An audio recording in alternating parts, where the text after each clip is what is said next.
Welcome in everyone to the first of many weekly Fantasy Pros Championship live draft coverages. I'm your host, Aiden LaCorey. Joining me, as always, Dave Tripoli. Every Tuesday through the start of the NFL season, we will be going live on this channel at either 7, 8:30, maybe the occasional 10 o'clock stream. And we will be bringing you coverage of the Fantasy Pros Championship, just as we did last year. We're super popular. We did it. So Tuesdays, every night, we'll be here. Terp, how you doing today? Doing fabulous. I'm out of the basement, and I got a little flag up in the background to get some of the trolls excited, just to reminisce on the Super Bowl win. Iconic flag. I'm ready to go tonight. Yeah, I mean, me and Terp were talking before the show how we're going to slowly start building out these backgrounds and getting them a little spicier. But for those who don't know, the Fantasy Pros Championship, a $1 million grand prize, over $6 million in the total prize pool, $350 entry. Drafts are filling every day at myffpc.com. So sign up now if you want to. If you're a new user, you can use code YouTube25. You get $25 off your first team. That's just my basic stuff I'm delivering to you guys for those who don't know. Draft is underway, Terp. I'm going to take you to the 102. Big news from today. Christian McCaffrey is an aging running back, which we've discussed, a great running back, but now he's dealing with the Madden curse. He's on the cover of Madden 25. How superstitious are you, and does this genuinely concern you like it does me? Because I'm laughing, but I'm being dead serious. That just is another little thing that makes me a Brees guy and a Bijan guy over Christian McCaffrey this year. And I just want to hear your thoughts on CMC, cover of Madden, any concerns? I 100% agree. It's definitely something to slightly worry about. I mean, Christian McCaffrey is still the best running back in football. But, everybody's looking for that year to be early and fade him when he's going so high and hope he falls off a cliff. Could this be the year? It's possible. I don't think he'll get the crazy workload that he got last year, but you never know with Kyle Shanahan. You just have no clue. Like last year, nobody expected pretty much he played every snap. There was no backup. There was no, small timeshare guy, nothing. It was McCaffrey. Madden curse has me worried. He's clearly in, some people's eyes, head and shoulders above the field. He is not my running back one this year. My running back one is Bijan Robinson. If I had the number one pick in drafts, I would very likely take Bijan Robinson in a single standalone league. I just think that it's extremely difficult to see a way that Bijan doesn't get there this year. But CMC definitely has me worried a little bit. Won't be fading him or anything crazy like that, but the Madden thing definitely doesn't help things. Look at us being superstitious. And also, I just must say, look at what Arthur Smith leaving does to a man. Dave Tripoli rightfully was off Bijan Robinson at his price last year. This year, put him in at the 101. I would say, so Bijan goes at the 104 in this draft. The hype is, I think, only going to grow as much as it can, for a guy who is kind of always a first-round pick, even in the never too early best ball, even when the Fantasy Pros Championship opened. But the hype's going to go the way Raheem Morris is talking about him, the way Zach Robinson, the way Bijan himself is. They're using me as CMC. They're talking about getting him as many touches as possible. I think that Bijan at the 101, 102, ahead of guys like McCaffrey, CeeDee Lamb, Tyreek Hill, I think that's only going to become more and more common, especially as we get closer to September, because they're just going to be, week after week is just going to be essentially positive press about him and about him fulfilling that CMC role, that workhorse back, just that also gets a ton of receptions out of the backfield. I couldn't agree more. Nothing. I haven't heard one negative thing about him. Coaches speak, it's early, so you're going to hear a lot of puff pieces. Nobody's going to say anything bad about the guy. But when you compare some of the guys he's going around, like it doesn't, outside of McCaffrey's clearly one in most people's eyes, but with Brees Hall, you saw what he did at the end of the season. And Bijan with the hype, with Cousins there, Pitts, London, new offensive coordinator, new coach, like totally new staff, Arthur Smith, way gone. It's hard not to like the ability. I mean, he went extremely high, and the draft capital is something you might never see again. So it's wheels up for Bijan Robinson. It's really hard. To me, if you're a McCaffrey guy, that's a clear pick over Bijan. If you're a CeeDee Lamb guy, which I am, Tyreek Hill, Jamar Chase, Brees Hall. To me, they're clear cut the top 6. I don't hate Justin Jefferson getting in there either. Nothing against some of the guys that are going at the end of the first round, but to me, Bijan Robinson is the best of the bunch, and a guy that if I'm drafting in a league by itself, like a best ball format where I'm getting a bunch of teams, if I have a top 3 pick and he's there, he will be my selection. I mean, you mentioned the Falcons offense. Drake London, highest he's gone in the last week in the FantasyPros Championship in this draft. The highest before this was the 203. He goes at the 201 today. So drafters are gobbling up Falcon shares. I wanted to talk to you about our friend of the show, Mac Nova. He's drafting out of the 9 spot today. He's in the chat, so I feel comfortable kind of sharing. He's in the 9 spot. He says he thinks there's a clear tier break after 8. He's always praying when he gets a 9 spot for one of those 8 guys to fall. They didn't in this draft. He said his top 8. The second round they did. Jesus. So my question to you is, and we'll turns around with AJ Brown. People in the chat were asking him, does he have Puka over AJ Brown? He gets both of them. But you're in his position in the 9 spot. He went with Puka. Let's say the same top 8 goes off the board. I just want to hear, where are you going with that pick? I'm probably going with the same selection, Puka. Honestly, the 3 picks that he put in the chat, which I'm not going to, say every one of them because he is drafting, so I'm not going to, try to, blow a spot up. But to me, it's Puka, Jahmyr Gibbs, AJ Brown. I think they're clear cut, as in the 9, 10, 11, range. I think the end of the first round is a little bit sketchy. I mean, there's guys I like, but like Marvin Harrison in the first round, there's just everybody loves his talent. He's clearly a dynasty love. He's a redraft love. He's a best ball love. Everybody thinks it's going to be him and Kyler Murray this year. And I'm not sitting here saying it's not going to be, but a rookie receiver going in 111, I mean, that's rich over guys like AJ Brown, any tight end, Drake London, with the new offense. Even Jahmyr Gibbs, guys like that. Like, I don't know.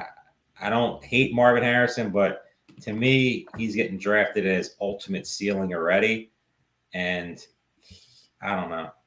That's another one. I talked about Drake London. The earliest that Marvin Harrison has gone prior to tonight's draft is the 202, and he just went at the 111. So a couple of guys reaching. It's really hard. Not ridiculous reaches. It's really hard not to like what you saw from Puka last year. Like, he literally, everybody always said it was Stafford Cup. When Cup comes back, it's going to be Stafford Cup. Everybody who got that Cup gift last year that drafted him when he was hurt, and, 7th round, 8th round, 9th round Cup in some of the late Vegas drafts, people were doing backflips up and down the strip. But it never really panned out because Puka took that role and pretty much just dominated all year.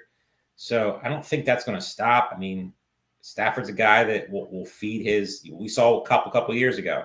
We saw Puka last year. I mean, if he finds a guy that he trusts, he's going to pepper him with targets. So to me, Puka would be the right selection at 9. I mean, I also, like I said, AJ Brown, Jahmyr Gibbs would be guys that I'd be thinking about. I don't hate Garrett Wilson. Garrett Wilson just, to me, comes with a little bit more questions because of the uncertainty with Aaron Rodgers getting up there in age, coming off the injury. I could see way more, negatives there. But if Rodgers is healthy for, 17 games, Garrett Wilson could easily blow past that ADP. So one of those 4 guys would be my pick pretty easily. Just someone mentioned in the chat, and I do want to touch on it quickly before the draft kind of gets away from us, but our last draft coverage we did was the Hardway draft, which featured, as I said, if you haven't checked that out, check it out. It's on our YouTube. It's a draft in the FantasyPros Championship, but as people always, they like to say, it's the hardest way to win the FantasyPros Championship because it's a league with experts that analysts that defending champions, past champions, 2-time champions. It's literally the best of the best. In that draft, Brees Hall went first overall by Abibag Toba.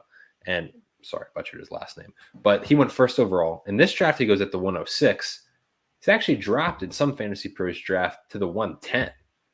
People are surprised? People see an injury by that? Yeah, that people rank? See like an injury, the queue up in the FFPC lobbies.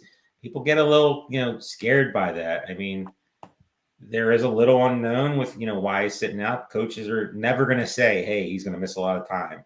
You're never going to get that from all these guys who, are sitting out of camp, for a couple, early camp, things. And you'll see when the actual, the pads come on in July, August, whether Hall's out there. And that's really when you'll see if 110 is a ridiculous value for him.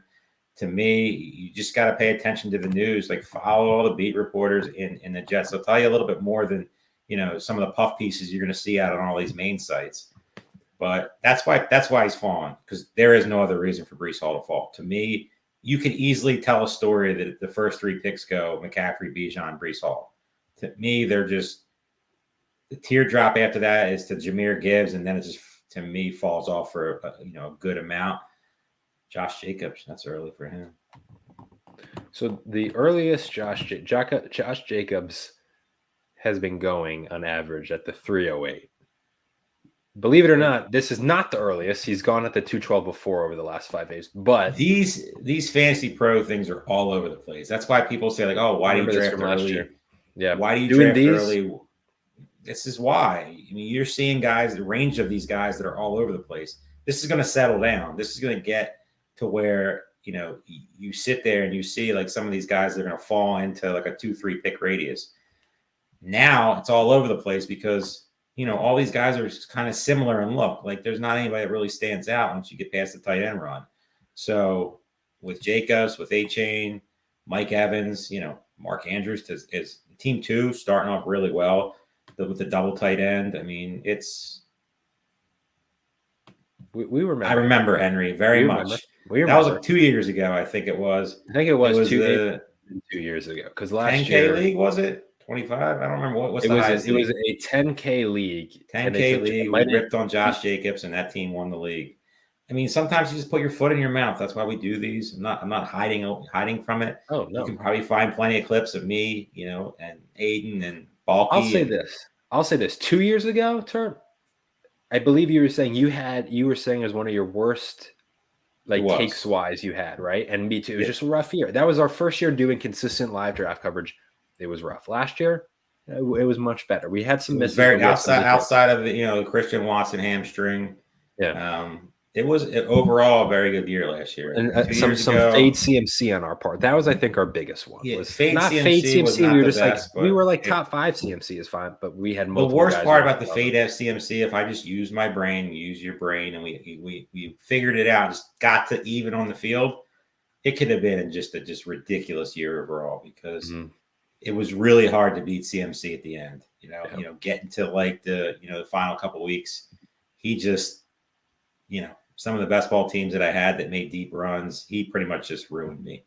So, you live, you learn. You like Todd Burrows, good friend of this show. One thing he always says every time he's on a show, whether it's this show or his show or any other show he's on, don't get crazy with the first round. You start fading one guy, he could easily burn you. And it did last year with McCaffrey. All the teams I did, I had one McCaffrey team, and I was just stupid when it came to just taking a stance against a first round pick that I really had no reason to do. I mean, it's just you turn, you make a listen, you make a mistake, and you just keep it moving.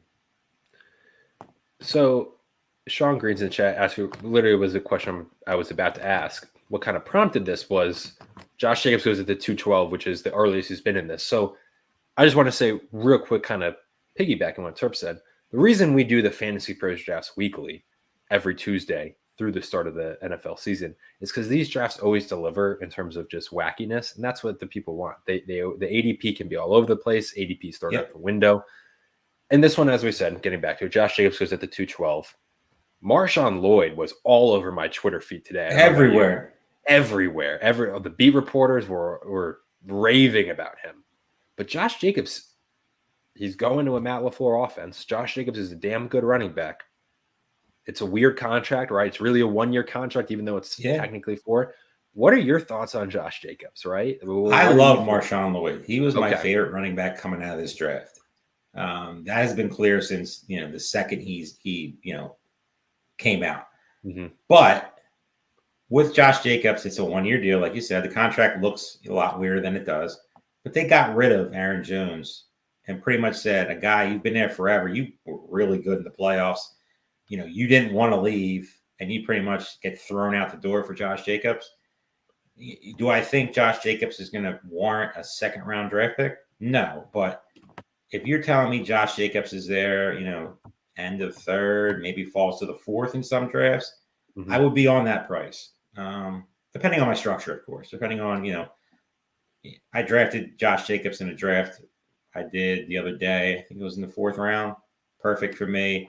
Not something I planned on doing, but to me, if I got him in the mid fourth round as my first running back, makes a ton of sense. Marshawn Lloyd's going to be an annoyance, but he's still a rookie. And that team is young, talented, and he could easily take that job from, Josh Jacobs if he has explosive, plays early in the preseason and early in the season and gets, acclimated to that offense. But the thing you got to worry about is rookies still have to pick up the blitz. They still have to protect the quarterback.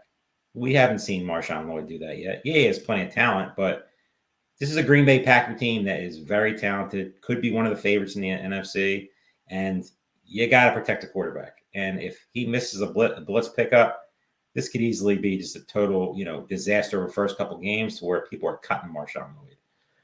Love his talent, but you're going to see all these puff pieces. You just got to watch what you're saying. And if they get to a range that's just too uncomfortable, there's going to be plenty of opportunity to pick them up off your waiver wire and things like that in smaller leagues. I think the surprise, at least in this draft, is, and maybe it hasn't adjusted yet, but running backs. You see all the buzz about Lloyd. You would think that would result in a slight dip in Josh Jacobs, as I said, going at the 308 on average.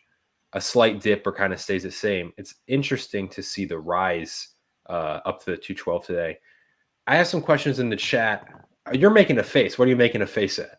So I don't have Mojo right in front of me, but where is Malik Neighbors going in these drafts? Neighbors has been going at the 402. He was at the 401. I guess I just have best ball in my brain where he's getting pushed up. That's great value. I might so Neighbors, you see people taking him early third, mid third, fourth round Neighbors versus first round Harrison. Again, I love Harrison, but give me fourth round Neighbors 1,000 times out of 1,000 times over first round Marvin Harrison. And that's not a disc. I mean, you're getting a 3-round discount on a guy who else is catching the ball? I know it's Daniel Jones. I know, the offense is, he's a rookie and all this stuff. But you could easily paint that picture where Malik Neighbors is up in the top 8 picks next year if all things go great, and you're getting him in the 4th round versus Marvin Harrison, where no matter how everything looks, I mean, I don't know. To me, Neighbors in the 4th round to me is just lovely. I'm not a Neighbors guy.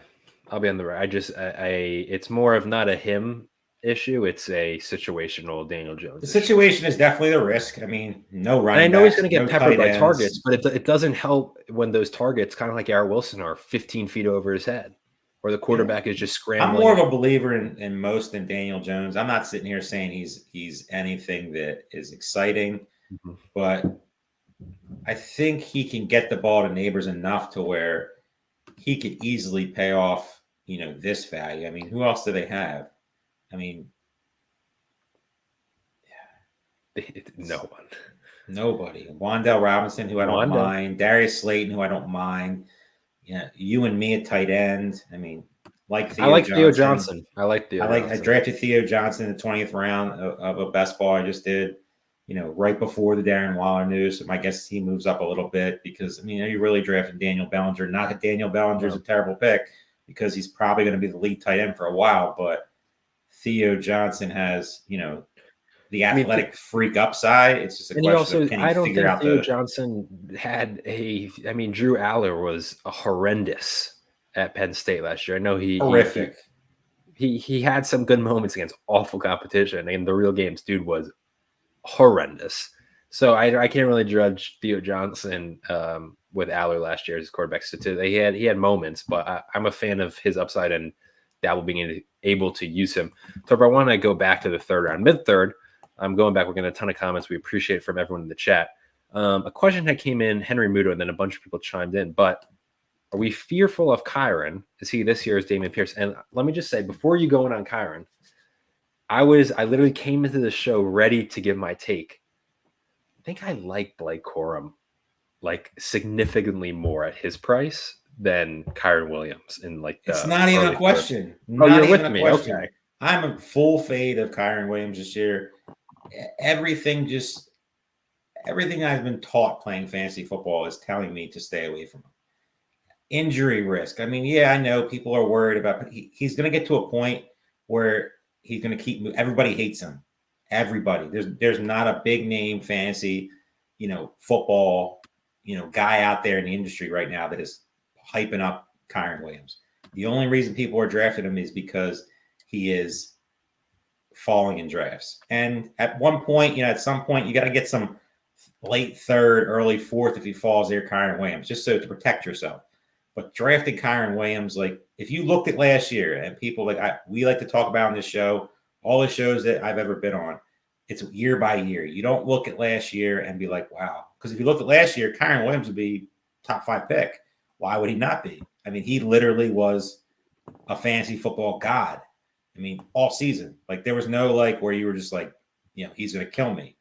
So injury risk. Blake Corum, who, like you said, I like a lot. Sean McVay is extremely, extremely random. And if Blake Corum impresses, he could easily take that job from Kyron Williams if he starts off slow. It's in the range of outcomes. And a third round price in a running back zone, which is kind of ugly compared to some of these receivers. Are you really going to draft Kyron Williams over the upside of Nico Collins in that offense? The upside of Michael Pittman with Anthony Richardson? Jalen Waddle healthy. Brandon Ayuk in a Kyle Shanahan, Brock Purdy, McCaffrey offense. I'm not. Deez is in the chat talking about, because you're a known A-Chain lover. I am, and I have a response to that. No, I think I'm on his side. For a redraft format, I have zero faith in Devon A-Chain staying healthy, and he'll cost you weeks that he'll go down early in the game and then be out a couple of weeks and just put up a 0. His big play, he has true game-changing ability, and I know that, and he'll have 50-point weeks. But in a redraft format, in a managed, I should say, not redraft, in a managed format, where week to week, he is so risky at that price compared to some not only other high ceiling, but also way higher floor options. And I think it is dependent on your build. But to me, it's just such a risk in this late second, early third, taking a running back who sadly, I don't think he's built to survive a full 17-game NFL season. Love A-Chain. Love the player. Love the talent. Love pretty much the fit. There's no negatives I can say about him. But what you're saying is 100% correct. In redraft, it's a lot more difficult to pay the price that he's going. If you're telling me in best ball, I'll take that third round A-Chain all day, because that upside could be league winning, grand prize winning upside. Mostert still there, getting up there in age. They reworked his contract. Jalen Wright's there, which is an annoyance. And A-Chain, he's the injury risk is obviously there, with a little bit smaller of a running back. The speed is just unmatched though. So if you're telling me in a managed league, in an FFPC main event, in a FantasyPros Championship, I don't know if A-Chain is a guy that I'd be taking over some of these receivers. In a best ball, give me A-Chain. I'm not going to sit here and say I'm going to be massively overweight on him in best ball. He's like somebody that I will have a good amount of, probably a little bit over the field. But you look at the end of the draft, A-Chain versus Travis Etienne. You could easily paint the picture where Etienne has one of the best situations right now in fantasy football. They added nobody. Tank Bigsby is getting a little preseason hype, but he's got a lot of hype last year, and he was bad at football. Terrible. And we always said he was terrible at football, but I got caught up a little bit late in the Tank Bigsby hype, and that sometimes would get you in trouble. Etienne has always been my guy, and I'm not backing off that train. I'm back leading the charge with Etienne. But if you compare the two, ETN's the guy I want almost 100 times out of 100 in redraft over A-Chain. Best ball, give me A-Chain a little bit more because he has that monster upside. So team 4, chat's kind of buzzing. Just a complete disaster. First off, up until Joe Mixon, who we're known haters of, if you're going to draft running backs, Bijan, we both love. Derrick Henry, for the first time in years, you're on. I like Rachaad White. I think he's a good value, although the coaching staff and the way they discuss everybody is a little concerning. This year. He's another guy that if you just looked at last year, he should be an end of the first, turn pick. I didn't like Rachaad White last year. I remember being uneasy on him. Performed like every week it was 15, 16, 20, 22. Like there was never like ready. You saw them weeks where it was like 3, 4, 5.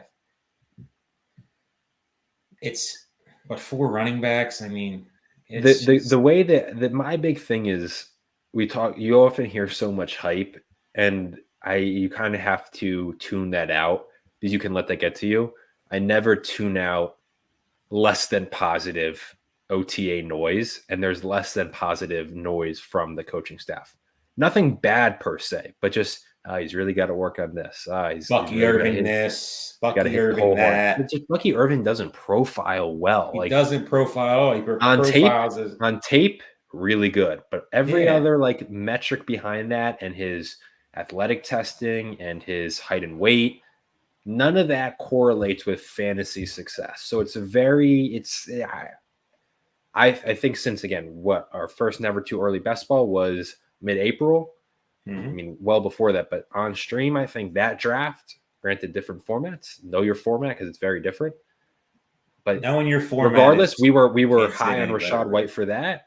I'm still high on Rachaad White because I'm just going to trust that I think he is the best running back. He's a weapon. And I trust that Liam Cohen, the new offensive coordinator, will utilize him because for 2 years I've seen him be a really good player.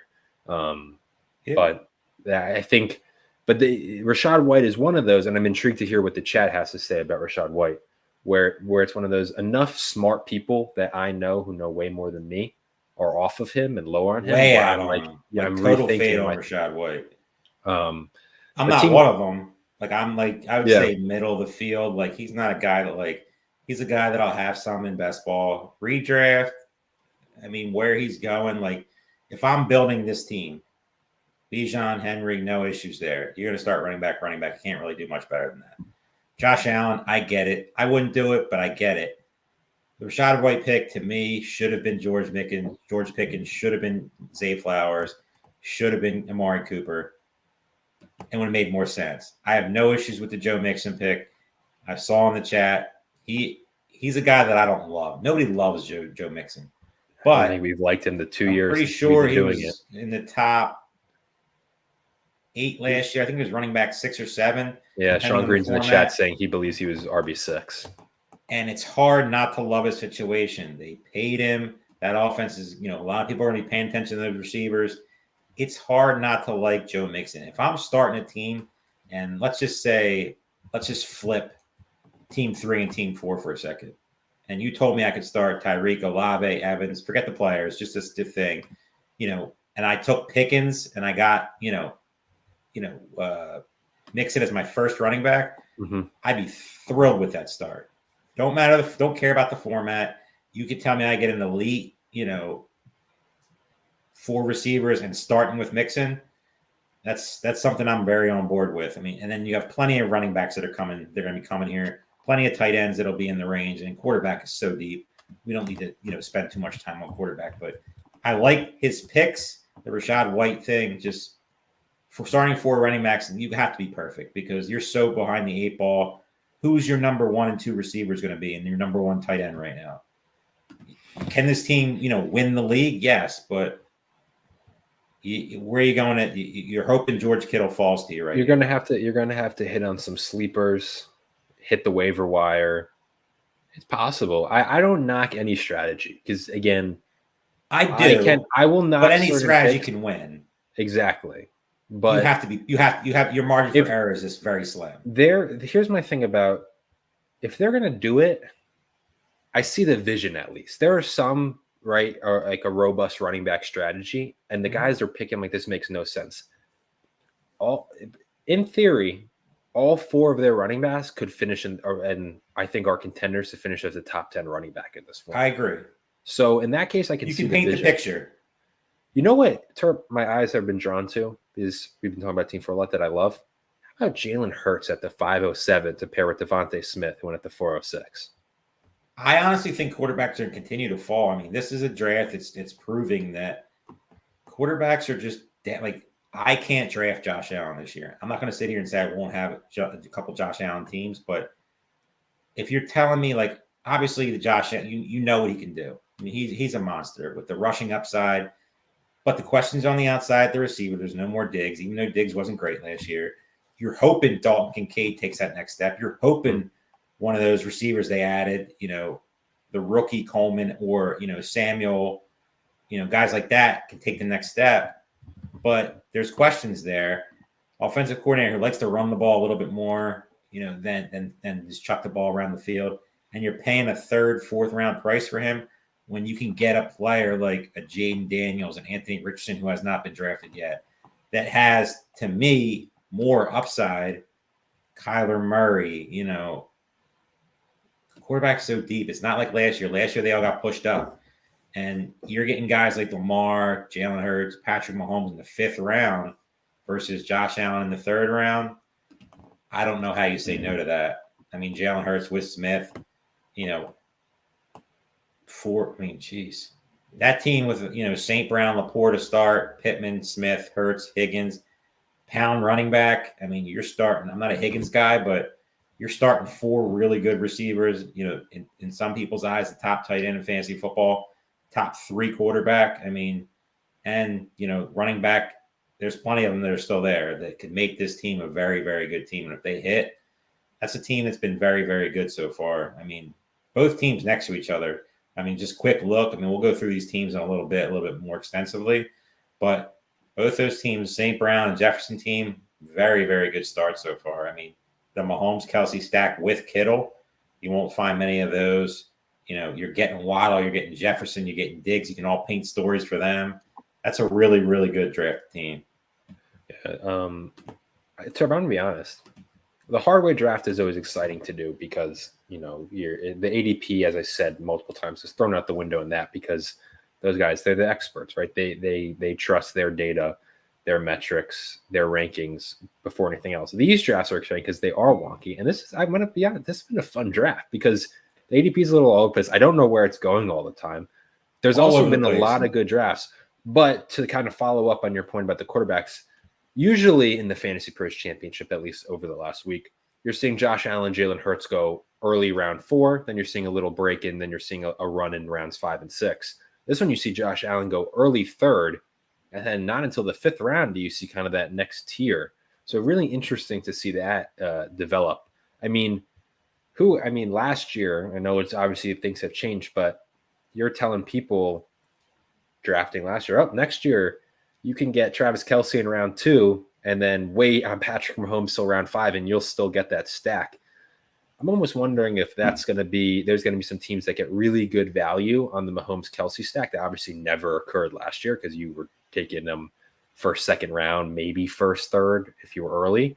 But in some of these drafts, you're going to see those teams that have that stack that still has elite potential, but with multiple other weapons kind of added alongside that they were able to acquire in the first, third, 4th rounds. I could just be saying this, but like this year, like I'm seeing the board a little bit better. I feel like drafts look better. And people might understand, like, what does that mean?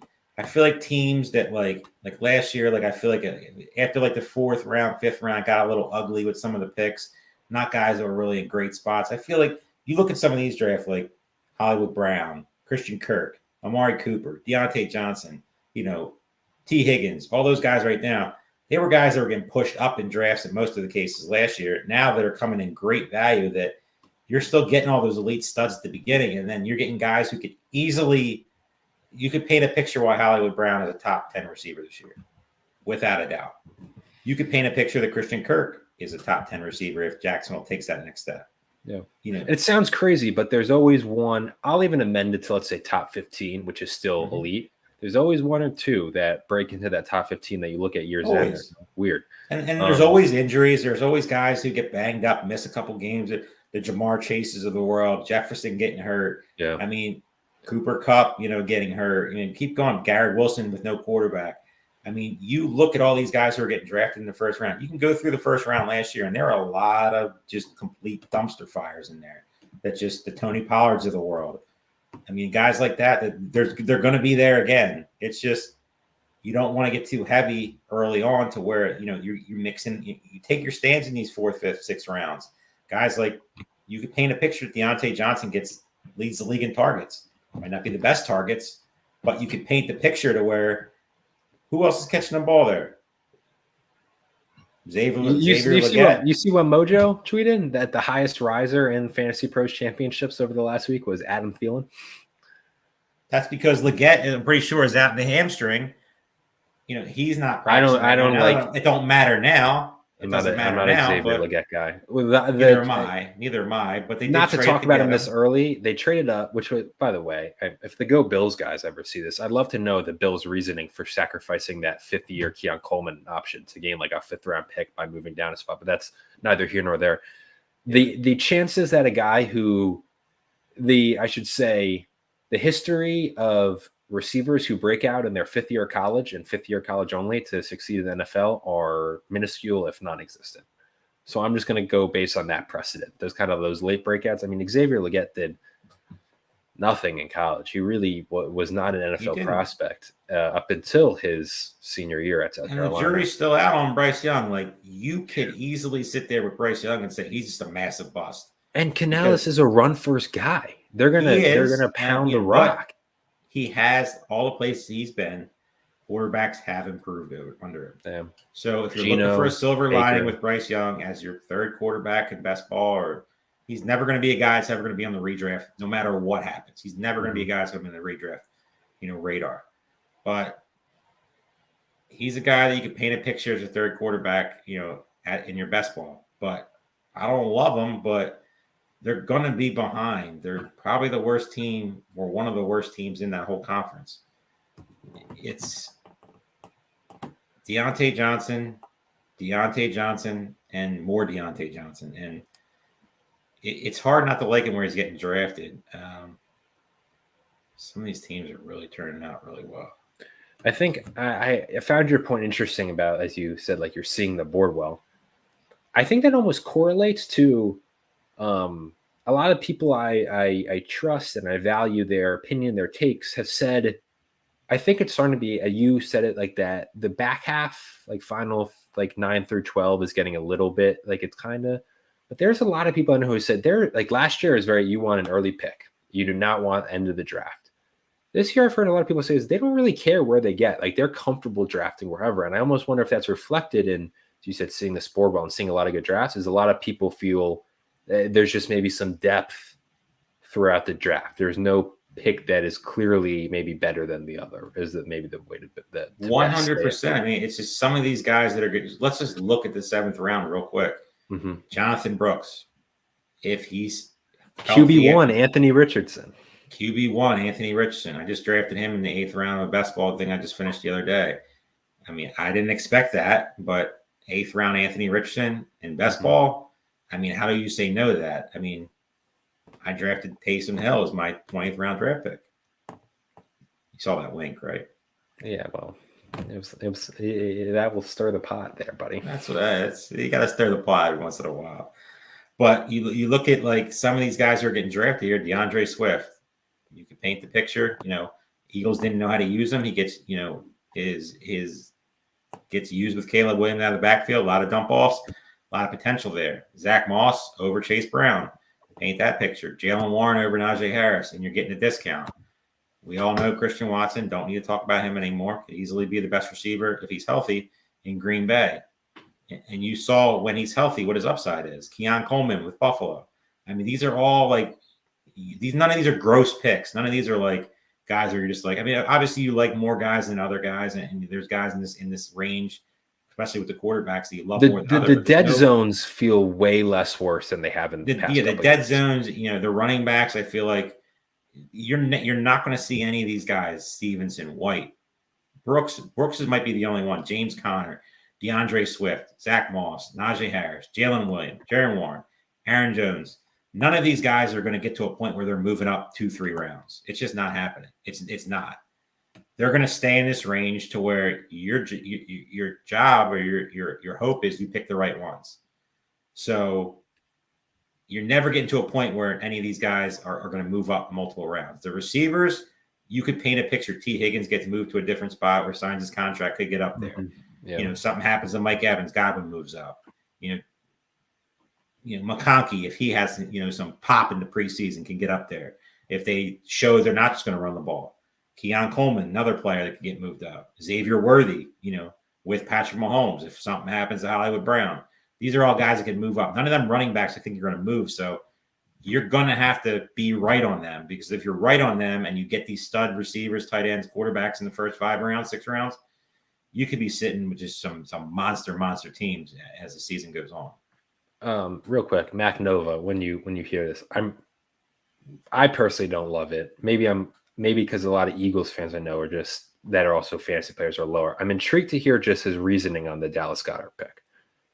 I just want to hear it before we even discuss. I'm intrigued. But Terp, with what you're saying, I also do think there's something inherently. It's always fun drafting whatever's new, right? And when you have such an elite rookie class, those guys are going to probably get buzz in the preseason. There's a lot of names, rookie receiver wise, who fell into great positions who will rise, and there's going to be rookie receivers.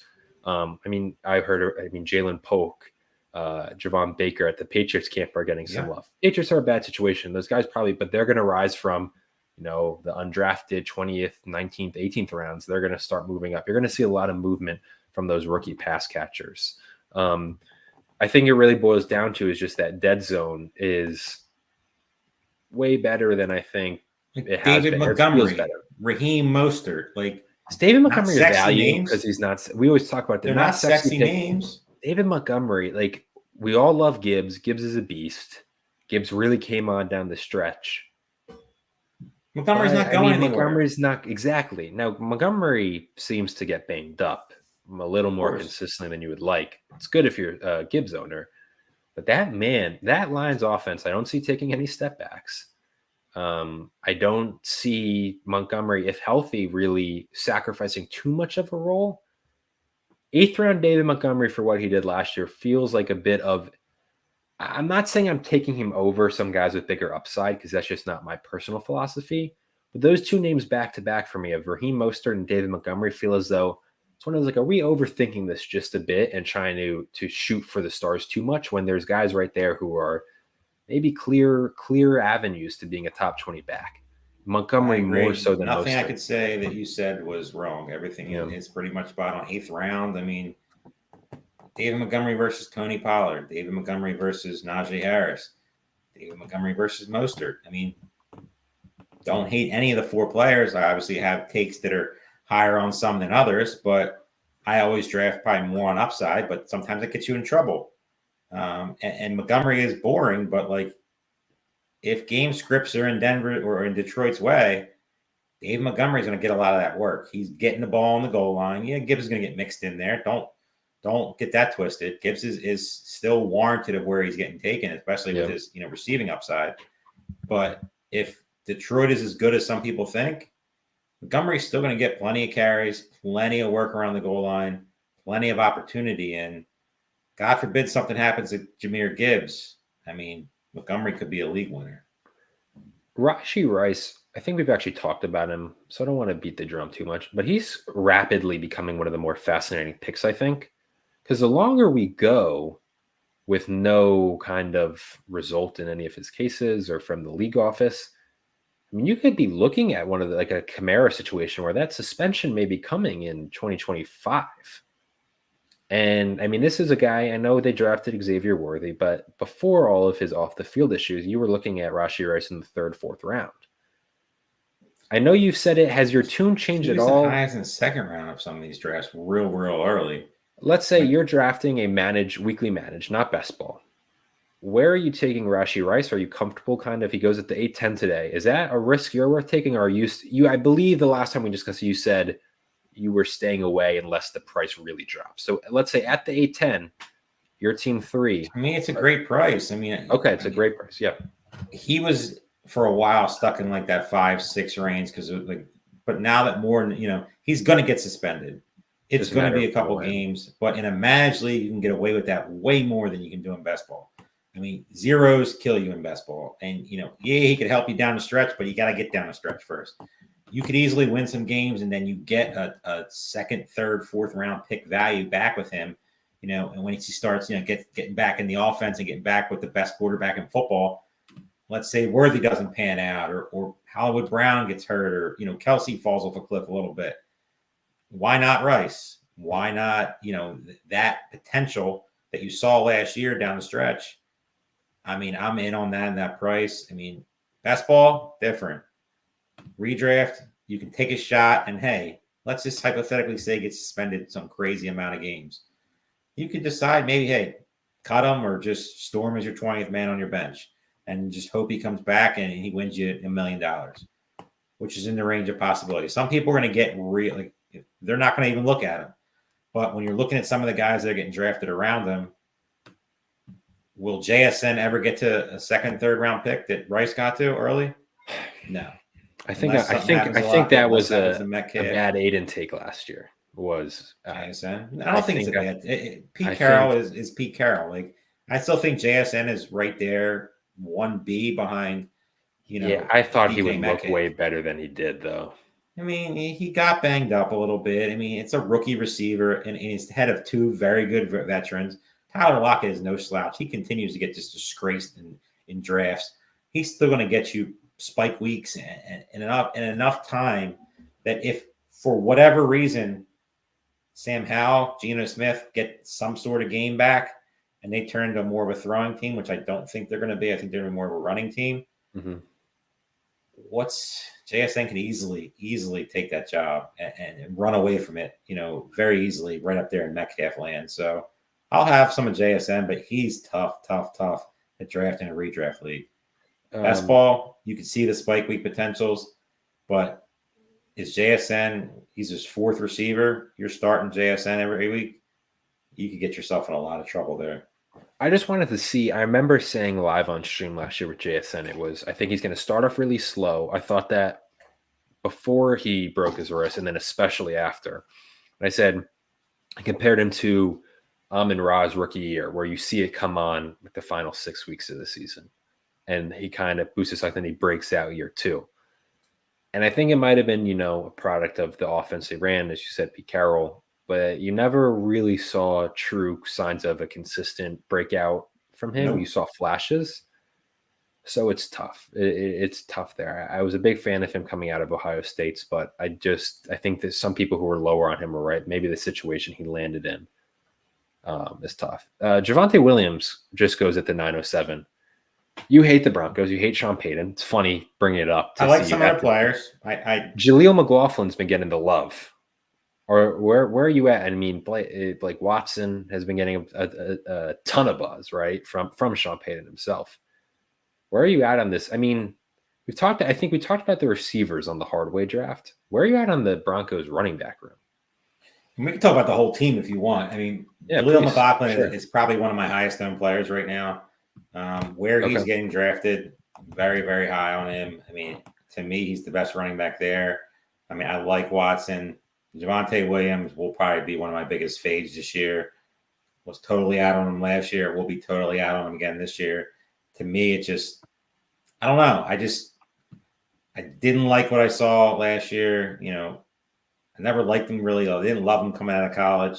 Obviously, the injury that he suffered was pretty tough. But that offense is one that it's tricky. I'm not going to sit here and say it's not one that Bo Nix getting a ton of press early, looks good, making the throws, blah blah blah. I'm not a Bo Nix guy, but you could do way worse in best ball drafts as your 3rd quarterback. Marvin Mims, loved him last year. Still love him.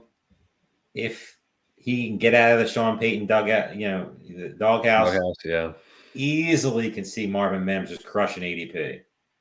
And Cortland Sutton's still there. I mean, Cortland Sutton's not a guy that's going away. They could have shipped him out. They could still ship him out. That's in the range of possibilities, him getting moved somewhere, at a training camp trade. You always see like one or two guys move a little late. It could be him. But if he stays there, I mean, it's hard not to like him. I mean, he's going to be on the field 100% of the time. I mean, Franklin, explosive rookie, comes in with a lot of, press. But I don't know if Bo Nix, even though they have that, clubhouse vibe between them playing together, I don't know if Franklin's the guy that I think could break out in that offense. To me, it's Mims.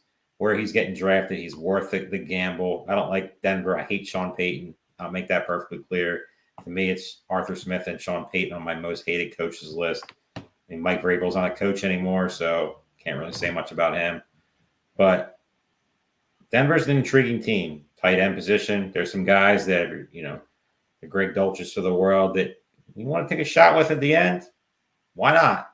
Take a lottery ticket and hope that one of those guys figure out Lucas Kroll, I believe his name is. Yeah. Another name. Bradley Stats was on him in the hard way. I mean, he's definitely like another name round. to watch. Yeah. Adam Troutman, don't talk about him. He stinks. He's not a guy you're ever going to draft or start or any of that stuff. So I think I'm going to be honest. That's a team to watch. You said you might sprinkle. I don't think I'm touching any Broncos. Besides, I think Permar99 in the chat said Audric Estime and Blake Watson are both getting the pain and love. Whichever guy of those two rookies maybe emerges in the preseason, I think those are the only two I'm touching. If I'm drafting right now, those are the only two guys I'm sprinkling late. They make a point. Javonte Williams, you and me were right on last year. You stayed on it. I got tempted by the dark side a bit and took some Javonte shares, even though I said this injury is not good. He's not going to be good. Just don't do it. Then, of course, look at me in September drafting Javonte Williams. Bozo moved by me. The issue beyond just him not looking great was Sean Payton also hates him. So I'm not touching Javonte Williams. I should brought in two young guys. Julio McLaughlin, depending on the price, I may sprinkle, but still to me, he's a perfect best ball target, and he's not a bad redraft guy either. I just don't like their pass catchers. I hate all. Still hasn't been drafted yet, and we all know Sean Payton loves the pass catching running back. So Mac Nova is rightfully getting some love in the chat. Deserves it. And we're not even going to say it because he's the one guy, but having a really good draft. I will test. What are your thoughts? People were talking early in the chat about Devin Singletary. Mac Nova takes him at the 909. I think. What's there not to like? I forget what. I think someone had said that. I think it was the comment, and I might be wrong in the exact pair, but it was something along the lines of like, I think they're like, if you're taking Joe Mixon at the 504, I'll just wait for Devin Singletary at the 909. That's a little crazy. I'm not the biggest Joe Mixon guy, but yeah, I'm not saying what's that. there not to like about Devin Singletary? He knows the offense. What guys behind him are you really scared of? Eric like Tracy. Eric Gray. I mean, yeah, but like, are they guys that are going to take that job and run away with it? No, Singletary's going to get plenty of work. Is he sexy? Is he exciting? No, but he's a guy that you've seen spike weeks from him. You've seen him get 15, 16, 20 plus points in games, and do it consistently. Is he going to lead the league in, fantasy points? No, but you try to play these games in, a couple week spans, and you could easily paint the picture that if he starts off really well, he takes that job and he's a ridiculous value in the 9th round. I mean, again, is he a guy that you're drafting and say he's going to win me $1 million? Probably not, but he's also not going to hurt you because Brian Dable's coaching for his job. Daniel Jones is playing for his job. They're going to want a veteran back there that, will, for number one, protect Jones from getting killed, which Singletary is good at, and a guy that, easily, dump offs, very good at it, and a guy that can do enough to where he's not hurting him. I'm going to let you take this one. Because I hope you're asking me the questions that I saw because I want you to. Big Dom's asking us about Tennessee, and I know you have positive thoughts on that Tennessee offense, at least one guy in particular. So please take it away. Dom Gazzetti is saying that obviously Tajay, Tony Pollard, Hopkins, Calvin Ridley are all off the board, but Dom Gazzetti asking us kind of our overall outlook on that Tennessee Titans offense. One of my best takes last year, and probably top 5 overall in fantasy football in my lifetime. I loved Jordan Love last year. He was my favorite, late round quarterback. Loved his upside. Loved everything about him when everybody mostly hated him. Everybody thought he was going to be terrible. Even when he started off a little suspect, never gave up on him. Will Levis is this year's Jordan Love to me. There's where he's going in drafts, there is no downside. He has potential to be a late end QB1, early QB2. What's there not to like? Calvin Ridley. Not the biggest Calvin Ridley fan. Nobody's a Calvin Ridley fan. But they paid him a ton of money, and they keep talking about him being a Jamar Chase. That's a positive. DeAndre Hopkins. Yeah, he's getting up there in age, but still an elite go-get-the-ball guy. Tyler Boyd, familiar with the offense. People are going to discount that because Tyler Boyd's not the sexy pick. He's not. But Tyler Boyd in that offense has potential. Chig, the tight end. Everybody's hyped. He was hyped up last year. Everybody loved him. Totally it's a complete turd. Just awful. But the thing about him this year is it's not the same offense. Mm-hmm. I saw Rubio in the chat was saying something about Mike Vrabel.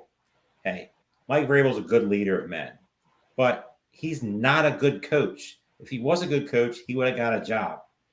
I didn't see anybody banging. I disagree a bit. I mean, Mike Vrabel. That was one of my takes last year. Mike Vrabel, I think, is a good football coach, and I agree. A lot of it is rooted in his leadership. I think, from a fantasy point of view, you don't want Mike Vrabel. But from offense was stale. Football how many team, more years are you going to run a Derrick Henry offense?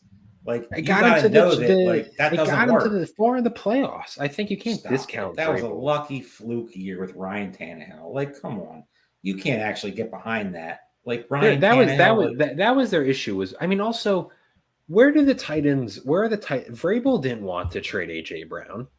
Vrabel he also his career signed off on drafting Treylon Burks, and that was a complete and utter disaster. But I mean, I don't think when did Vrabel know they were trading AJ Brown? I think it was on draft day. Vrabel never know that. Vrabel knew his career in Tennessee was toast as soon as AJ Brown was traded. I think you could just tell the overall. It was likely. I think Mike Vrabel is a good coach. I'm pushing back pretty strong. Alex Keaton, you're 100% right. Vrabel would have been awesome in 1973. That's exactly what I'll stand on that take. He just doesn't. He never did it for me. He always was hurt. I know this is about fantasy football, and that's all we care about, but just not very good. And just I'm glad he's not a head coach in the league because we got a very, very solid hire in Tennessee and a guy who's going to push the ball. Is Will Levis that guy? I think he is. He has the weapons. Maybe Treylon Burks turns into a player. Probably not, but the also thing is the running back position. We don't got the hand the ball to Derrick Henry 40 times anymore. We have 2 guys that possess very similar skill sets, but both, in my opinion, are perfect fits for that offense. Tony Pollard coming off the injury. He was injured last year. It was a terrible take by me. I said he could be in the running back number 1. And in all seriousness, everything was set up perfectly for him. But he was hurt. He didn't play well, and it just didn't happen. Tony Pollard this year is a guy that I will have a good amount of. Tajay Spears is a guy that I will have a good amount of, mostly in best ball, but I'm going to mix them in redraft because if one or the other gets hurt, that offense, we saw what Joe Mixon did in it. Like the potential of that offense is very, very high. Will it all put together this year?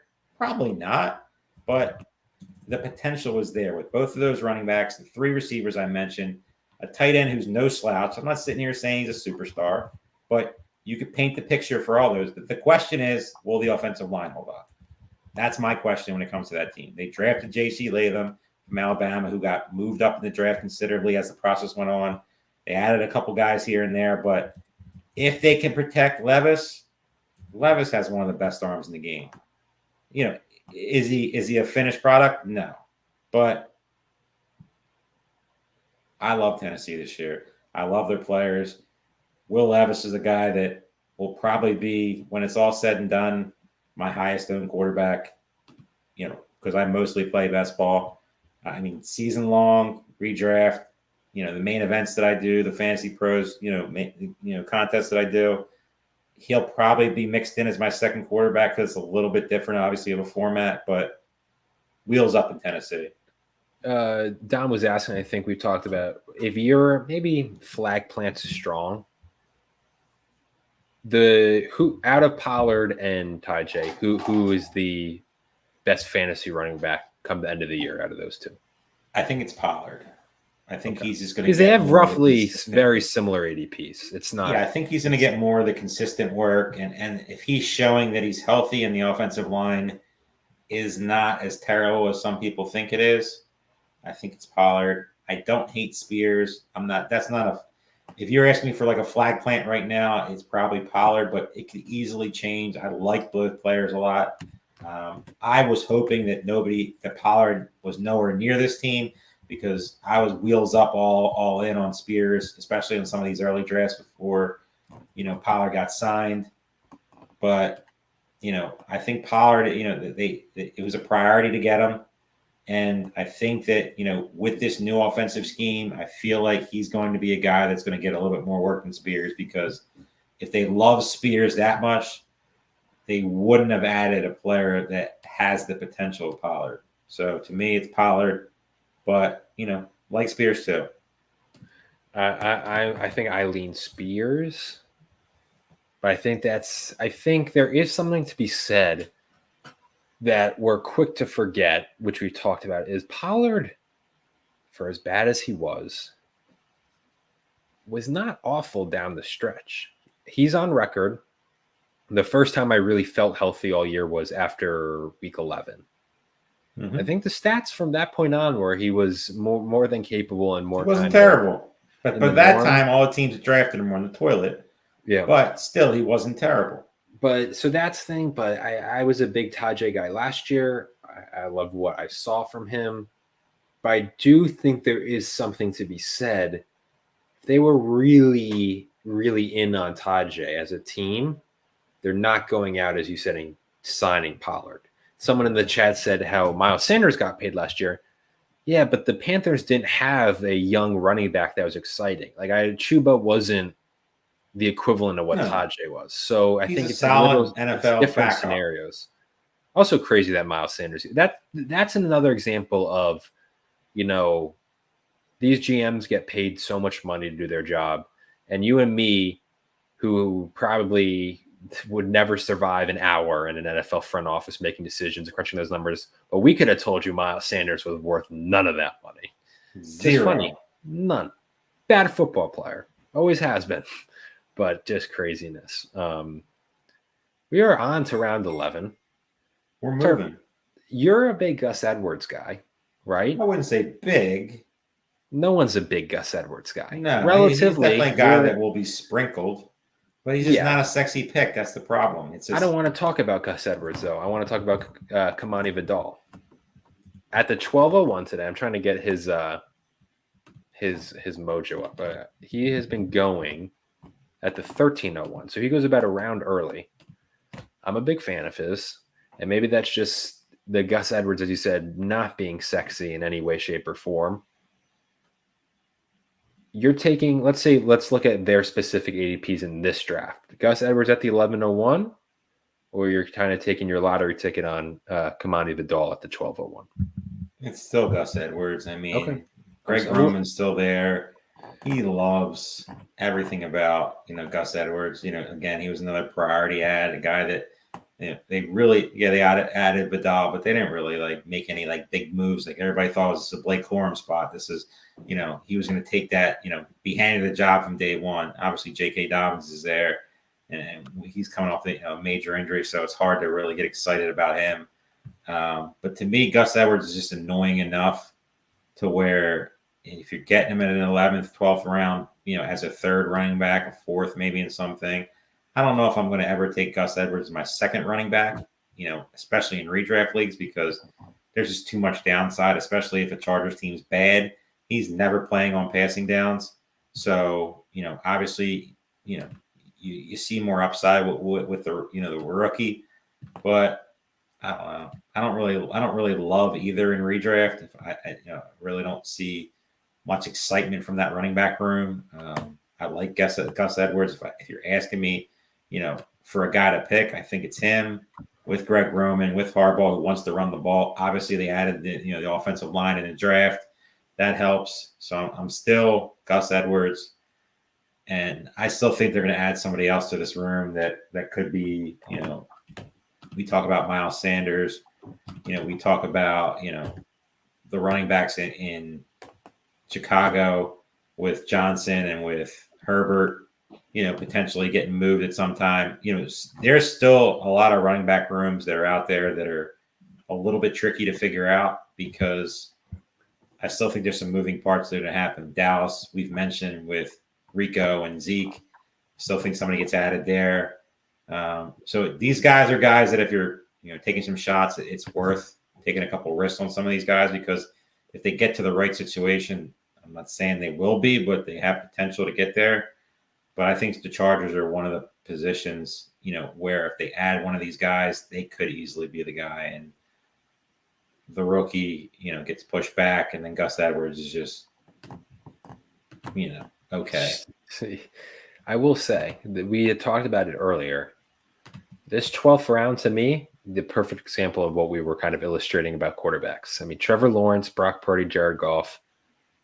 I'd argue two of those three, at minimum, finish as a top 10 quarterback this year. Just because of Easily. because injuries are going to happen, underperformance, injuries to weapons.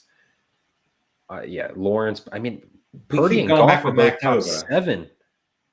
We keep going back to McNova because his team is very solid. But if you're going to do this, he's doing it exactly correct because you have two guys who easily could be QB1s, but they also present some risk. I mean, Purdy has no rushing upside, really. Game scripts could hurt him because the 49ers are going to be up a lot. But, Kyle Shanahan, he's arrogant. He likes to just throw the ball around the field. He doesn't really care. And Caleb Williams, who's in the nut spot as a rookie, with 3 stud receivers, obviously potential everywhere. And you could easily start Purdy early in the season until Caleb Williams starts to get his feet, get everything figured out, and then have 2 guys that are QB1s that you got in the 10th and 11th round, paying a 3rd round price on Josh Allen. And you're still getting on his team, he has 4 number 1 receivers. He has Caleb Williams with DJ Moore. He has Brock Purdy with Brandon Ayuk. What's there not to like about that? I mean, 2 tight ends. The running back room is going to be his question. He knows that. But he's going to probably pound 3 or 4 more running backs here that have some, upside that are going to be potentials for his guys. He knows he's putting a lot of his eggs in his basket of those top 4 receivers. But if they are the guys, it's really hard not to like his team because we know I love stacking no matter the format. I don't care what the format is. It makes too much sense, especially with this kind of build. It's a really well-drafted team. Yeah, and Purdy, I think, I don't have the numbers right in front of me, but I will say Purdy was at minimum QB 8 last year. I want to say he was 6 or 7. I think he and Goff were like back-to-back. I keep saying the QB, we've said it. We're going to say it 100 more times on every show that's on this channel, whether it's me, you, Balky. I'm a little surprised. I'm cut you off completely, but McLaughlin going 12th round, is that where he's been going? Because I just feel as though he's up a little more in best ball because it's a little different, but it's actually been going 1306. Interesting. I'm a little surprised. That's one where you got to pay attention to formats are different. Where guys are getting drafted in certain formats. Like that's why Mojo's the best in the game. I mean, if you're not subscribed to his site, I don't know what you're doing. I mean, it's so hard to compete against some of these guys who are, big entry guys who are playing a ton of these who literally have this as their Bible to see where these guys are getting drafted because, you reach 2-3 rounds on a guy where we just said I didn't know where he'd go. I haven't done any of these yet. So I know where he's at in best ball, but he's definitely not there in redraft. You reach up 2-3 rounds to get the guy. Could drop value to somebody else. And I know we keep repeating it, but it's also specifically one this early in this Fantasy Pros format. The ADP can shift so dramatically just week to week. So to me, obviously, I've been seeing a lot of McLaughlin love. I thought the ADP would have readjusted, but he's going right where he does on average, which I think is a really good steal. And for all those, obviously, Mojo does great work. Absolutely shout him out. In-depth breakdowns, analysis of it. If you want, also on the FFPC website, under your My Teams page, there is an ADP button, which you can see just the ADP. There's all the formats, so you can select FantasyPros Championship and see the ADP, and you can set it from a date range of your choice. Terp, looking kind of in some of these later rounds. You can just talk about the 13th round because there's a lot to talk please, about there. You start kind of the conversation on this one. What in the 13th round is catching your eye? What's there not to catch the eye? I mean, if you look at, let's just start with Antonio Gibson. I mean, you could paint the picture that he could easily take that job from Stevenson. I mean, we keep hearing the talks this week of Stevenson getting a contract extension. It's possible. Yeah, I mean, and that would mean a lot because clearly if they're going to pay him, that means he's going to get a lot of work. But Gibson, he's a guy that I just can't get off. I just feel like the talent's still there. He was another guy that was, added pretty early and fits a lot of what, they could be doing there, especially if they're, negative game script. Gibson's a guy that's going to be the clear-cut running back too there. Jahan Dotson. Everybody hyped up Jahan Dotson last year. Mm-hmm. He was sky high in FFPC drafts.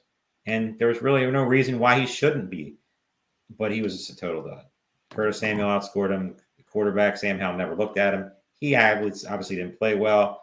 But if you look at the stats, he was on the field pretty much every passing down. So, yeah, he's doing a lot of cardio, but he's a guy that if he clicks with Jaden Daniels early, could easily kill ADP. Hunter Henry, who is the number one receiver in New England right now? I could say it's Hunter Henry. I think it's going to end up. You could say it if I'm giving you a legitimate take. If I think I'm answering your rhetorical question here, I think it's going to end up being one of the rookies. I think Polk or Baker, one of them emerges. But you could also say it could be KJ Osborne or it could be Kendrick Bourne. Like, I'm not saying they're sexy names, but I think Hunter Henry is the safest. And you saw last year, he was a solid player in fantasy football. Was he sexy? Was he a guy who's winning you $1 million? No. Justin Herbert, just disgraceful in drafts right now. I don't understand this. I mean, everybody thinks because Harbaugh said it, he's just going to run the ball 100 times, and Harbaugh is going to, and Justin Herbert is going to, be just a total dud. I think Justin Herbert and Josh Palmer right now are one of the best stacks right now in redraft and especially best ball. They're free compared to Justin Herbert last year was the hype monster of hype monsters in draft when it came to quarterbacks. Everybody wanted them. You saw early in the season just throwing the ball around the field until the wheels fell off in Charger land. How can you not like him? We talked about Jaleel McLaughlin. Nothing else to say about him. Wicks. I would love to hear your takes on Green Bay room right now. He's the cheapest. Forget Romeo Dobbs. Nobody's drafting Romeo Dobbs. Nothing against the guy, but he's never going to be a guy you're going to depend on in your redraft leagues. But Wicks, what's there not to like at his price right now? Is it weird that I think the Packers wide receiver room is going to be very good, yet awful for fantasy? Frustrating.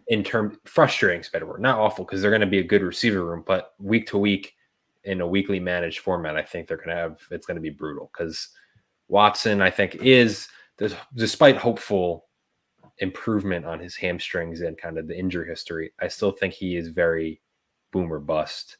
He's a guy that he's going the highest. He's going the highest, obviously. I think Jaden Reed's who I want, but man, Wicks is going to have some weeks. The thing about Wicks is he's a guy that you can put on your bench, and if, let's just say Christian Watson gets hamstrung, or one of those other two guys get nicked up, or Wicks just emerges, could be a league winner in the 14th, 13th round. Bucky Irving, we talked about him earlier. Seems to be getting a lot of positive press early. Still a rookie running back, still has questions. We've all seen over the years the rookie running backs that we hype up, the Tank Bigsbys of the world that just fall flat and just stink. I don't know about Bucky Irving. I still think Rachaad White's the guy. I'm not getting crazy with Bucky Irving, but the path is there. Mm-hmm. Jermaine Burton. He's a guy that we have not talked about at all in these streams. Love the player. Love the situation. Rookie receiver. Coming from pedigree. We know, he had some off the field issues in college, but on the field, he was a player. the situation of T. Higgins for some reason gets shipped out of town, you can't draw it up much better for a 13th round draft pick. I mean, receivers behind him, not great. Nothing really there threatening him. He's clearly a priority rookie in my opinion. Then we got who's that? Ricky Pearsall. If for some reason Ayuk or Ricky Pearsall does nothing this year, I think. I don't think he does injury, either. I loved like him major. coming out, but I think that bad landing spot for year unless one. something happens with Debo or Ayuk, he's a wasted pick in my opinion. He's a guy you're just lottery ticket. Like hopefully one. I like him for dynasty. I'll say that. Yeah, love him for Debo dynasty. wanted Debo and Ayuk. This is their last year, and I'm assuming they took Pearsall. I would think it's going to be Debo, but yeah, I mean they offered Likely Ayuk the last guy $26 we'll million. Talk about. Yeah, talk about Likely, please. Likely's the last guy I'll talk about, and it's real quick. If you're drafting Mark Andrews, I see a path to take Likely. People are going to say, why? Why would you do that? How many tight ends can you pick this late in the draft to where you know that if the guy above him gets hurt, or even if he doesn't get hurt, some of these guys, Hunter Henry, questions. Tyler Conklin, who I love, is my highest owned tight end, but still questions. Luke Musgrave, Ben's, the rookie Stanat from Washington, questions. Zach Ertz ain't going nowhere. We know what he did with Kingsbury.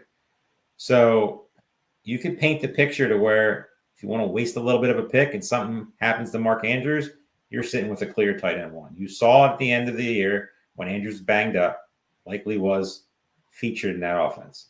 And is he as good as Mark Andrews? No, but would you rather have a guy that you're drafting in the 14th, 15th round still on your bench for a little bit and hope? Or would you rather spend $900 of your fab money on him? Yeah. The 13th round was fun. There's always, I forget how many years in a row, but there's that stat where it's like there's always a a tight end who's drafted outside of like tight end 15 or later in the summer. And then there's always one who breaks into the top 5. Obviously last year, I think it was 2 years ago, it was like Evan Ingram. Last year it was obviously Laporta. There's been like a recurring history. There's always one guy who is outside of the top 15 picks who will become a top 5 tight end. Likely you could argue has the easiest path. Obviously it would suck. It would be a Mark Andrews injury, but if Mark Andrews gets hurt, Likely is probably a top 5 tight end. So again, I do like his value there. We talked about Xavier Legette. We talked about Thielen a bit.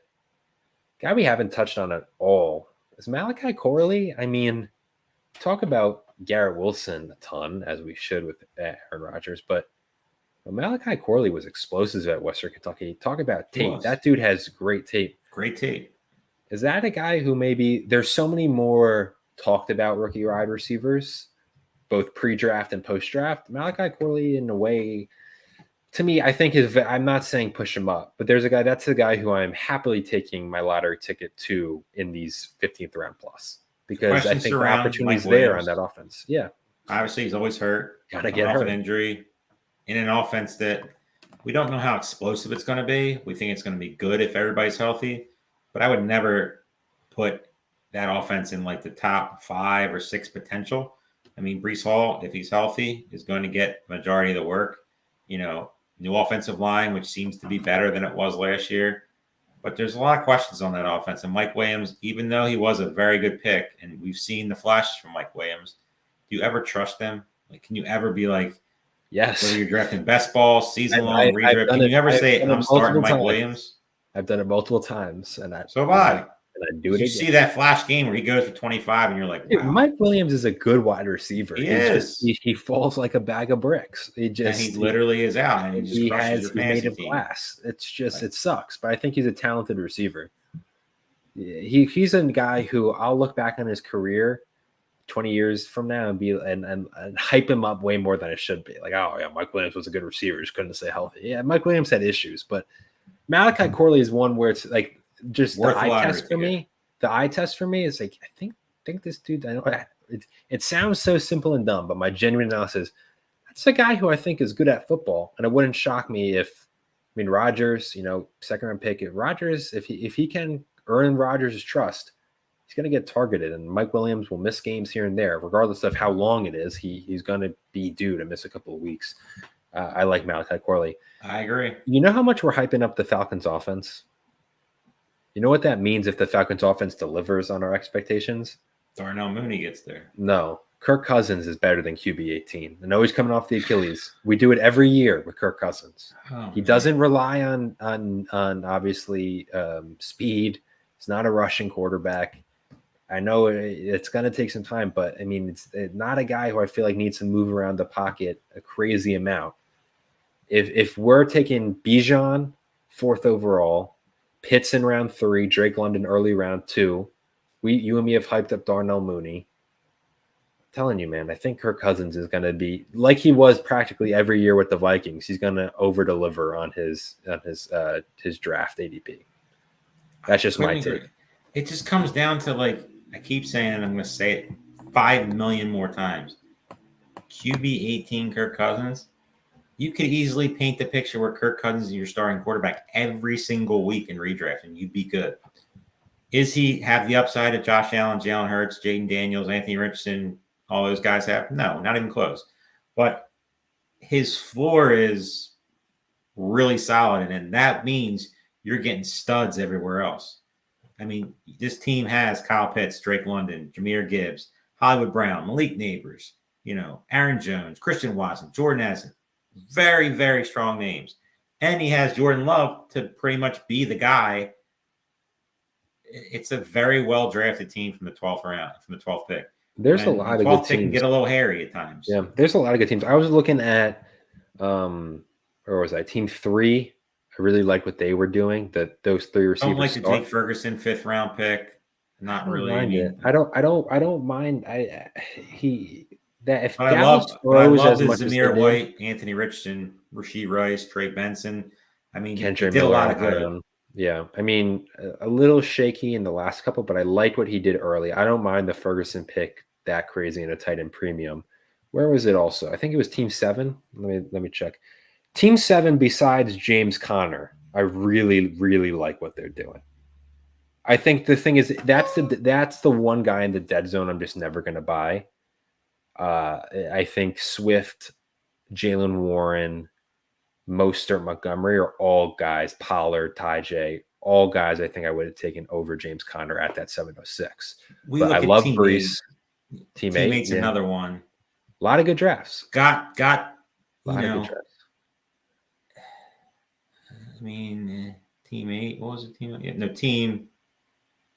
Teammate. Started off really well. We love their start. Obviously, getting Mahomes, Kelsey, and Kittle. But the running back room to me is, I know they drafted a bunch, but this is a managed league. It's not best ball where you're not taking zeros. Mostert, you got to paint. He has to be Mostert of last year or very close to it for this team to. Here's my thing. I know I still like what they did. I just would have tweaked it. My worry is what's always to me, it's the best ball. Some of these guys are going to emerge. It's just how quickly. And if you're really going in on this like they are, and I could be proven wrong, but Marshawn Lloyd and Chase Brown were taken right after Austin Eckler. If you're going to go with this route, shoot for the maximum upside. Chase Brown could be the starting running back for the Bengals. Marshawn Lloyd. Team 7 to me is much better drafted than Team 8. And they're very similar starts to where we were both very high on their starts. But if you're giving me a running back room of Swift, Montgomery, Williams, who I don't like, you don't like, but still, you can paint the picture. Yeah, but 9th round, it's not the worst. Chase Brown, Charbonnet, and even Chuba Hubbard, if Jonathan Brooks ain't 100%, you can get a couple weeks out of him. Versus Team 8, Mostert, Eckler, Ray Davis, who I like, Algier, no. Bucky Irving, no. Herbert, if he gets traded. Estime, okay. To me, if you're comparing one of the, drafts, to me, it's 7 over 8. A lot of people talking about their favorite drafts. This has actually been a pretty good room, I'd say. There's definitely been some weird picks, but I've liked a lot of the Bills too. Nothing too crazy. But enough ADP variance to where you're looking at some of these drafts and you're like, interesting. I can get that guy there. Like if this is the first draft you're looking at, you haven't looked at any drafts all year, you can look at some of these drafts and you can be like, wow, I can get Deontay Johnson in the 6th round. Where was Deontay Johnson going last year?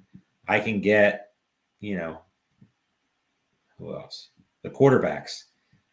Brock Purdy, on a Super Bowl team. that far, Caleb Williams, Trevor Lawrence, who was the hype of hypes last year. I can get him there. I mean, 7th round Anthony Richardson, like. I just want to say real quick, you talked about the quarterbacks. Mm-hmm. The guys in terms, I mean, it's all relative because they're going QB 12 or later. But when you're asking, well, who you're taking Kirk over, I'm way lower on Caleb Williams, I think I've decided. I wasn't originally. You kind of talked me into that just a little lower, right?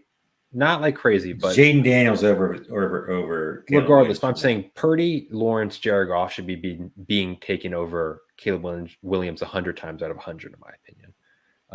I'm taking a guy like Kirk Cousins over Caleb Williams too. I'm lower on Tua, even though I loved him last year. I think he's going to have some boom weeks, but he has too many just awful weeks for me to really confidently December start. in the cold, he's a disaster. Herbert, I as much as I love Herbert, that's a run-first offense with rough receiving weapons. Even if you're high on Josh Palmer, I like Ladd McConkey. I just can't see him delivering over a guy like Kirk Cousins. So those, I think, are I think it's really that trio of Lawrence, Purdy, Goff, Kirk Cousins that I think are going to I'm confidently saying one might get, I'm always giving myself a little wiggle room. I think like 3 of those 4 are going to be like, I said it before, like 3 of those 4 guys I think are going to wind up as like top 10 quarterbacks. Like I'm feel pretty confident in this. Like I think I'm intrigued to see as the more and more we do this. But I guess what I'm trying to say is I'm very confident waiting in quarterbacks this year. Then you see Anthony Richardson around 7, Kyler Murray at the start around 8. And it's like, well, I've waited long enough. Like these guys are fun. Like but that's where and you can get in trouble. Like I understand, like I'm more of a best ball player, but I do plenty of these and plenty of main events to where I change my outlook on things. But Anthony Richardson, Kyler Murray, guys like that, even Dak with the amount that they throw the ball, they present that massive upside. Kirk Cousins will never present that massive upside. Yeah. Matthew Stafford, Justin Herbert, not anymore. Tua, I guess. No. It would have been last year. Not when it matters. He can get you like a couple games here and there. Early on. Trevor Lawrence, who I love this year, but it's more of a best ball, where he could be my QB2 or maybe QB1 with a stacked roster and a 3 QB build. Purdy, Caleb Williams, like to me that Kyler Murray, Anthony Richardson, Jaden Daniels, Dak Prescott range is a sweet range to take a quarterback in, just because you're still stacking, studs early. The running backs have not dried up yet, and if you're in that position to take one of those there, your receiving room and your tight end room is usually stacked. You have a stud running back or 2. It just makes that little area where they're getting drafted very, very sweet to me. And again, you could, wait as long as you can and get crazy, but their upside, you got to be really good elsewhere to out Anthony Richardson versus Kirk Cousins. Mm-hmm. All things health and all things considered. Kirk Cousins is never getting to him. Never. I think that's my point is in past years when quarterbacks were getting pushed up, my idea of like, Kirk Cousins is going to overperform. I think he'll be a top 10 quarterback again. Mm-hmm. Then you can wait. But when you realize the value you're getting in these kind of middle rounds, like 7 through 9, don't pigeonhole yourself into waiting on one of the Goff's Purdy's. You can get them as a backup and have a loaded quarterback room that is kind of resistant then to injuries or other stuff that could pop up. Like essentially this team 12, you talked about them, but like team 12, Jordan Love and Kirk Cousins, brilliant quarterback room, and didn't spend too much draft capital. You did it the right way.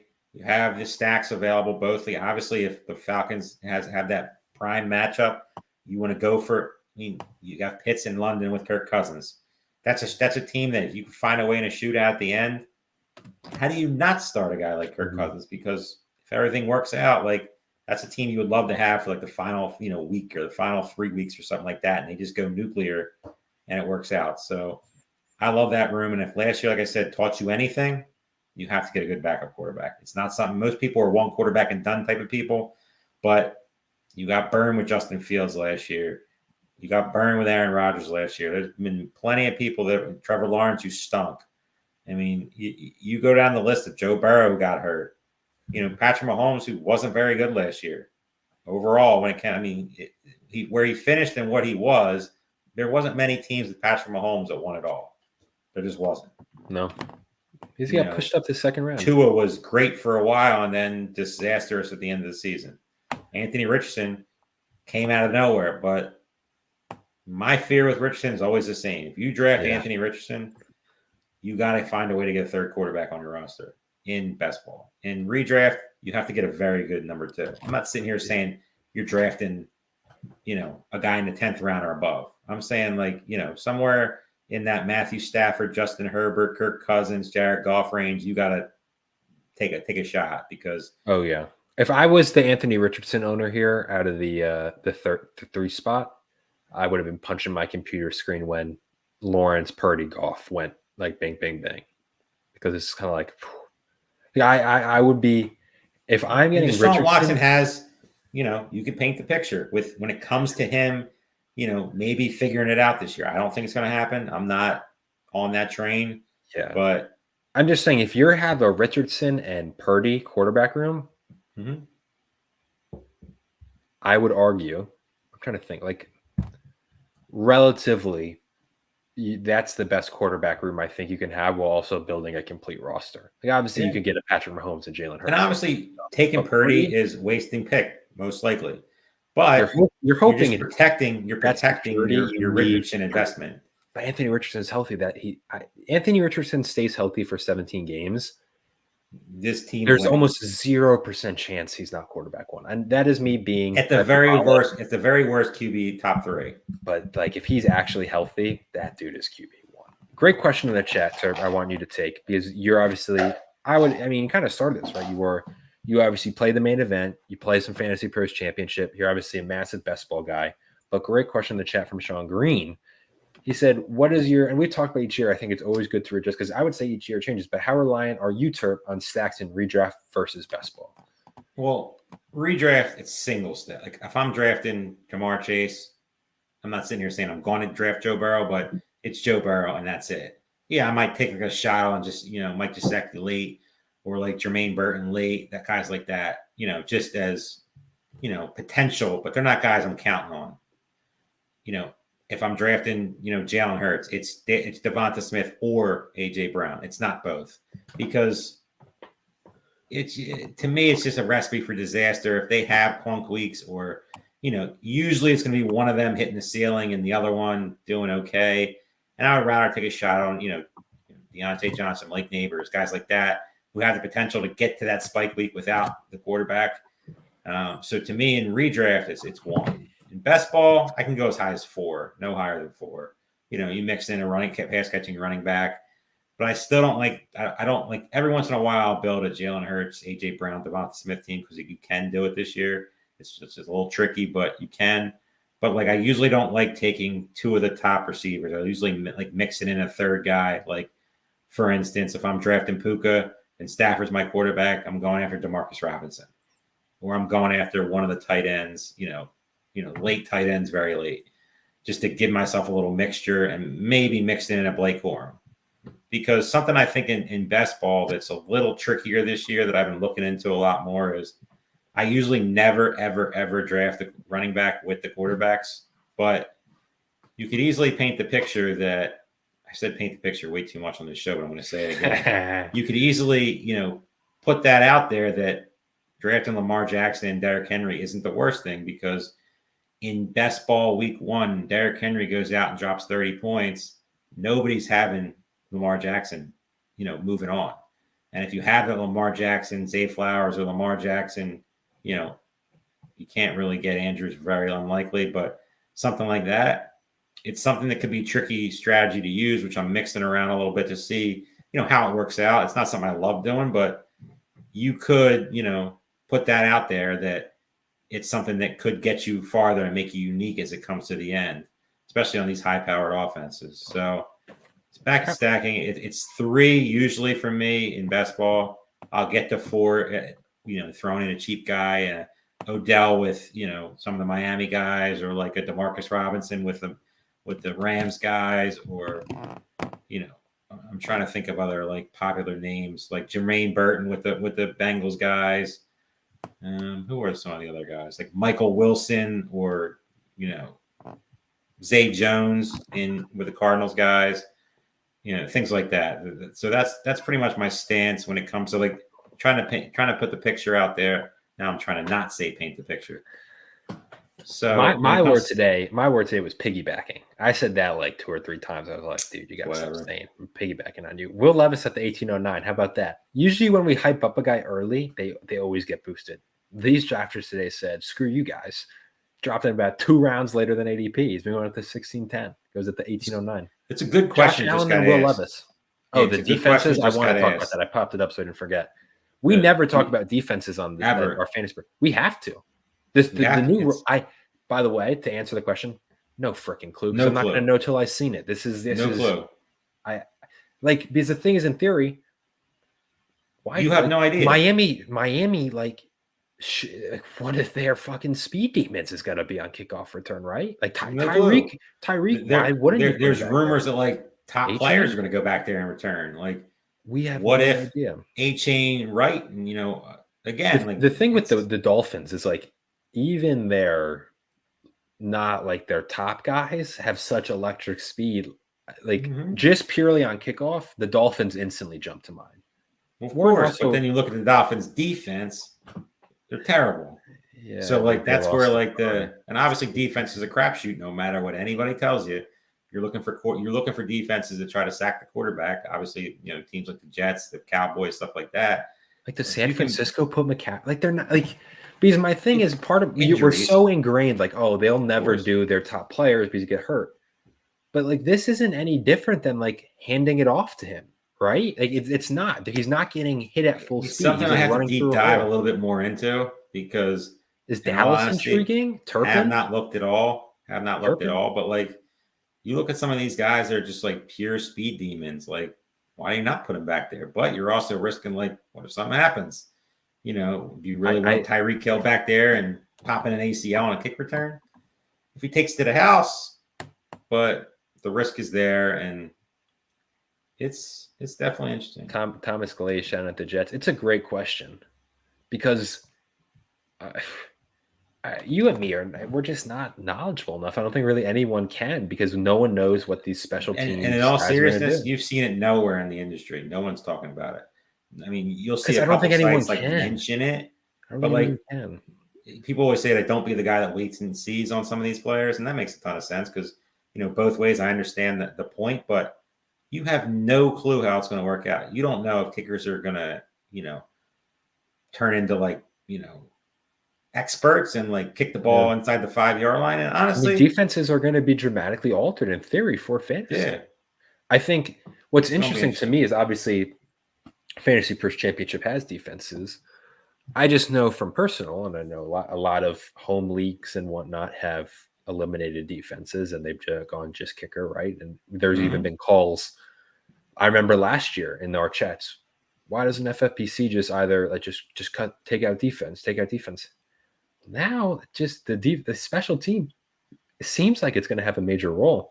And I know this sounds really dumb, but like, let's say it ends up being that stars are out there returning it, right?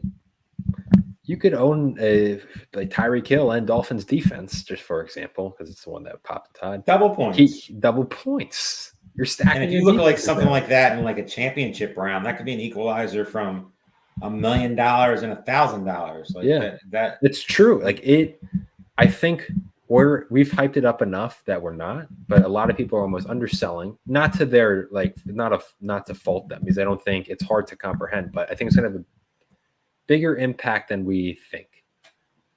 Kansas City Spags is obviously just a great defensive coordinator, and they are consistent. Worthy, Hollywood Brown, like CEH. Dude. This is a question that just got posted too from Jimmy Williams. Put that up there when you get a chance. I had to mention him.